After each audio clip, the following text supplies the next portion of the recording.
Hello again. It has long been a matter of remark that advertisements in Britain are overwhelmingly dominated by black models and actors. Not merely ethnic minorities generally, such as people of Chinese heritage or from Hindu or Sikh families, but specifically black people. This has now extended to news websites such as that of the BBC. Any article on such places about, say, the cost of living crisis is sure to show a black family struggling rather than a white one.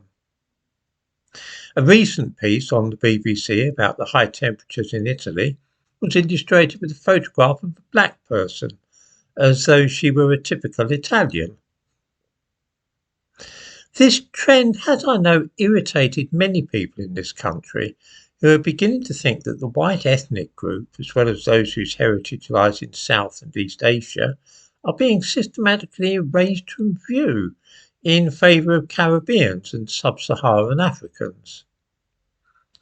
This practice of using only black people is now so common as to be all but universal. Fear not, though. There is one area where you will never see a black person featured in a photograph posed by models to illustrate some aspect of modern life, and that is crime. The thumbnail to this video shows a pair of white hands which are handcuffed.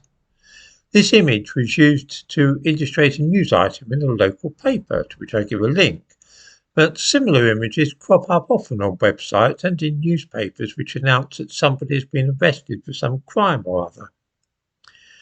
It is always a white person's hands and wrists in the image.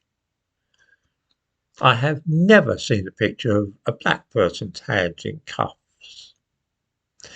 This is a bit odd, really.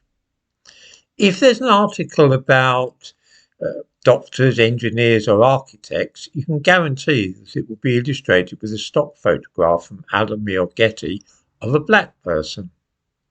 The same is true of most other things.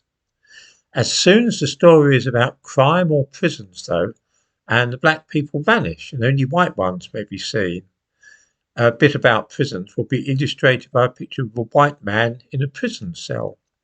The only black people in these photographs will be prison officers, never prisoners. Anybody who didn't know any better and just read the news media would come away with the impression that all the high status jobs in this country are occupied by black people and that prisoners and criminals were all white. Then there is obesity. Black people tend to be more obese than white ones in both Britain and the United States. But if you Google obesity and then click on images, you will find that all the pictures which come up being used to illustrate newspaper articles and websites are of fat white people. So it is fine to see greedy and obese white people or white criminals, but black people are never used for such pictures. I can never make out whether this is all deliberate or if it's just some nutty trend of the kind which takes hold sometimes. I can quite see that if one is advertising something at the cinema or on television, then it makes sense, if you want it to be applicable to the American market, to have black people as the central characters. After all, in the United States, 1 person in 6 is black. But this doesn't explain why the same thing is done with stuff intended for purely domestic consumption in Britain. Why are negative things like crime and obesity always tricked out with pictures of white people? Has anybody else noticed this trend? It seems that anything undesirable or unattractive must be white, and anything glamorous or intellectual has to be black.